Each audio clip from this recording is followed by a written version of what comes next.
We spoke about that when you were here, and I think we put into pretty big detail. This was the International Health Regulations and Pandemic Treaty. This is a preparedness treaty, I think, where they would have basically just taken over sovereign control, or would have had the ability to do that at the next red flag of some pandemic, right? This was very central to the New World Order and the Great Reset. Yeah.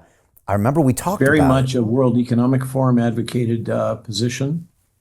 And as you know, the United States has already pulled out under President Trump from World Health Organization, but this was kind of a rump action. Even though you pulled out, if you didn't decline the IHRs, then you'd still be bound by them, was the language. And so it was still a binding health treaty. And to great pleasure of many on my side, the president, the secretary, and the secretary of state all came together and said, basically, hell no. And so that was another win. Where, you got to count these because it's up against so much resistance. And these small things matter. Great to see Secretary of State Marco Rubio in that as well. And again, you talk about someone else that's fighting the headwinds. And I know he recently did a massive layoff in the State Department and pushing back, but I love listening to him, and he just is a nice breath of fresh air. So, Brian, what I hear from the Hill is that Secretary Rubio and Secretary Kennedy have built a close working relationship. They've become good friends. This is what's happening.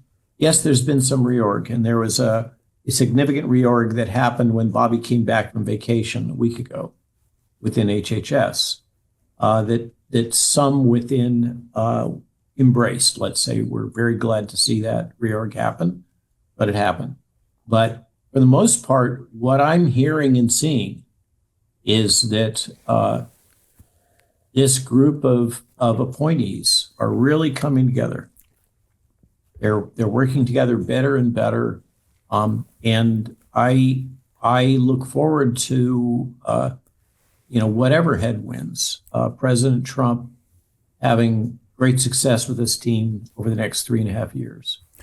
It's been incredible to watch. And I think it was yesterday where President Trump gave a speech about the future of AI. And David Sachs, as AI and crypto czar, said it was the most important speech that a president did about technology since President Kennedy said we were going to put a man on the moon. And they are all in. Yeah.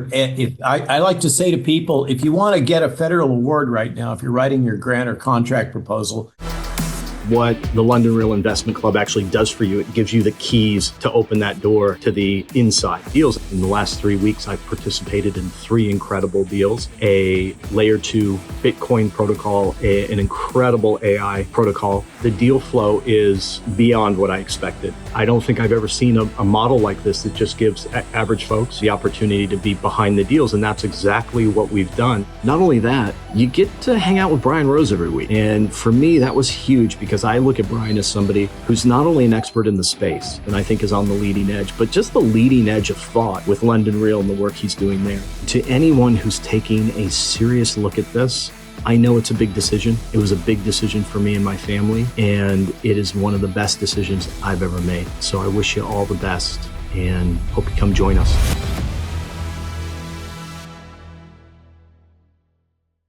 You got to work AI into that somehow. Yeah.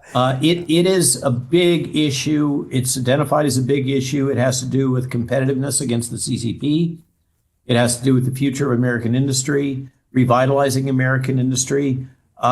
Frankly, I think they would be well served to be a little more cautious, but it is undeniable that that's a major thrust vector. I also had the pleasure of listening to Eric Trump, who, of course, has been portrayed by the press as a dullard at the recent Bitcoin conference, and also got to hear a speech from the vice president at that Bitcoin conference in Las Vegas.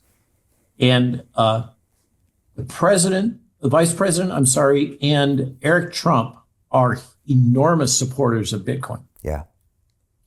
The Trump organization is making a major investment in Bitcoin mining. And the whole narrative about Eric Trump being a dullard is completely false. Eric Trump basically is on point for managing the building of all these properties. He is detail-oriented. He is focused. He is forward-looking. He's an excellent business person. Whatever you think of Don Jr. and his political atmospherics, Eric is all business. And watching Eric, listening to Eric talk about cybercurrency and Bitcoin, and watching the vice president speak about it, they are into transforming the economic system in a big way. I think this is, in part, it's a convenience because somehow there's going to have to be a cram down in the United States having to do with the national debt. I don't know how they're going to work that, but it's not sustainable. Yeah, I saw Eric speak. I think that this is part of it. I saw Eric speak in Toronto at the Consensus Conference, which is another blockchain conference. And yeah, he's impressive. I mean, I think a lot of people don't realize is that for the last 70 years, you could argue the Trump family amassed maybe $1 billion plus in a real estate empire. In the last 18 months, you could argue they've already created $3 billion in their blockchain crypto Bitcoin empire. And I think it's because they see this as the future. Also, they were debanked, and they see this as a way of fighting back against that. I mean, I think Eric used to say, there was a point where you could pick up the phone and with the Trump name, get a loan from any bank in the world. And then there was a point where you'd pick up the phone with the Trump name and be denied a loan from every bank in the world. And so they embraced this decentralized finance concept, and they've gone all in, and it's pretty incredible what they're doing in that space. Necessity is the mother of invention. Amen. Which is why I'm on your podcast, basically, is in a very small way, as I was getting all of this censorship and attacks, and you also, both of us have basically turned to alt media as the option, and it's forced us.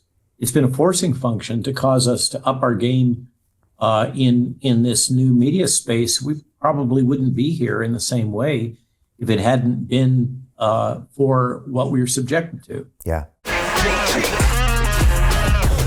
Hey, I know investing in crypto is scary.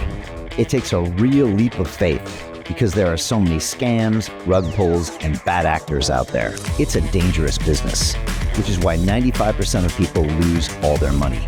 Well, that's why I created the London Real Investment Club, so you can access the hottest deals on the planet and use the crypto bull market to create the generational wealth that you deserve.